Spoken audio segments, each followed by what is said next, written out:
af fredagsprædiken af Hazrat Khalifatul Masih den 5. Ayatollah Ta'ala bin Nasr al-Aziz, profetien om Hazrat Muslim Maud radhiyallahu ta'ala anhu.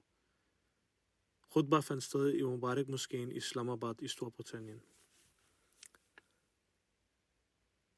Hazur Ayatollah Ta'ala bin Nasr al-Aziz indledte sin fredagsprædiken med tashahud og al-Fatiha.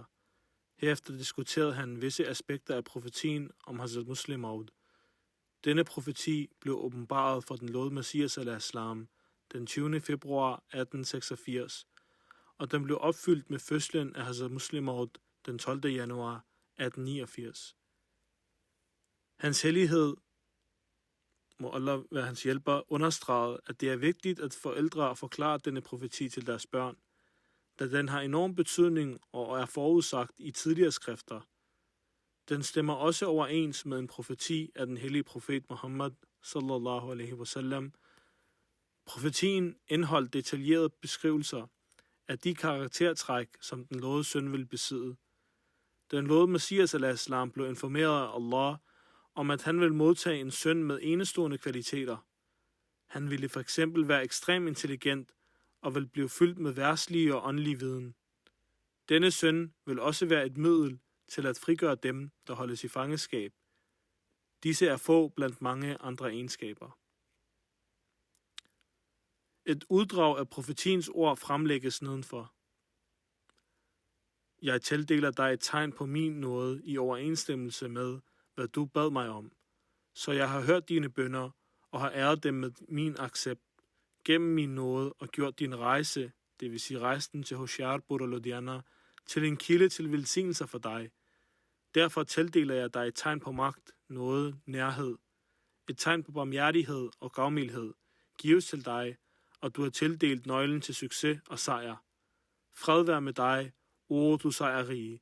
Således siger Gud, så de, der ønsker liv, kan blive reddet fra dødens greb, og de, der er begravet i gravene, kan komme ud af dem, og så islams overlegenhed og Guds ords værdighed kan blive tydelig for folk, og så sandheden kan komme med alle dems velsignelser, og løgnen kan flygte med alle dens fejl, og så folk kan forstå, at jeg er magtens herre, jeg gør, hvad jeg vil, og så de kan tro på, at jeg er med dig, og så de, der ikke tror på Gud og benægter og afviser hans religion og hans bog, og hans hellige budbringer Muhammad sallallahu alaihi wasallam, den udvalgte, kan konfronteres med et klart tegn, og de skyldiges vej kan blive åbenbar. Glæd dig derfor over, at en smukt og ren dreng vil blive tildelt dig. Du vil modtage en fejlfri ung dreng, der vil være af din sæd og vil være af din afkom. Han vil være ekstremt intelligent og indsigtsfuld, og vil blive fyldt med verdslig og åndelig viden, og vil være et middel til frigivelsen af dem, der holdes i fangenskab. Hazrat Muslim Maud radhiyallahu ta'ala anhu demonstrerede disse kvaliteter særligt under sin tid som khalifa, og hver dag tjener som bevis for autenticiteten af denne profeti. Selv personer, der ikke var tilknyttet Jamaat Ahmadiyya-menigheden, priste Hazrat Muslim Maud radhiyallahu anhu og bevidnede, at han besad de i profetien nævnte ophøjede kvaliteter. Hazur Ayatollah Ta'ala bin Nasr al-Aziz fremlagde få af disse vidnesbyrd fra forskellige lærte i Indien og Pakistan, som efter at have kendt Hazrat Muslim Maud, havde intet alternativ til at anerkende hans ekstraordinære ophøjede kvaliteter. De anerkendte, at Hazrat Muslim Mauds ophøjede rang inden for forskellige områder, herunder hans dybe forståelse af religion, hans organisatoriske evner og hans positive indflydelse på politiske og sociale forhold.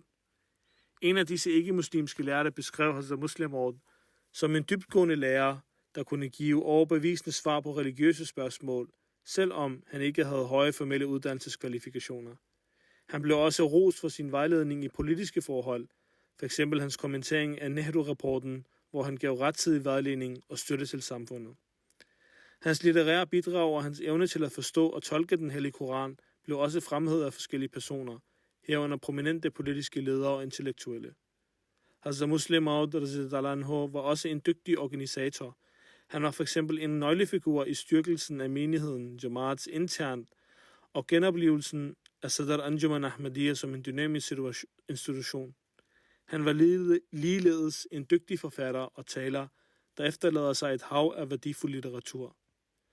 Til sidst i sin fredagsprædiken instruerede Hazur Ayatollah Talab bin Nasr al-Aziz menighedens medlemmer om at bede særligt for Ahmadi-muslimer rundt omkring i Pakistan, Yemen og Palæstina, som oplever prøvelser på grund af de farlige forhold i deres lande.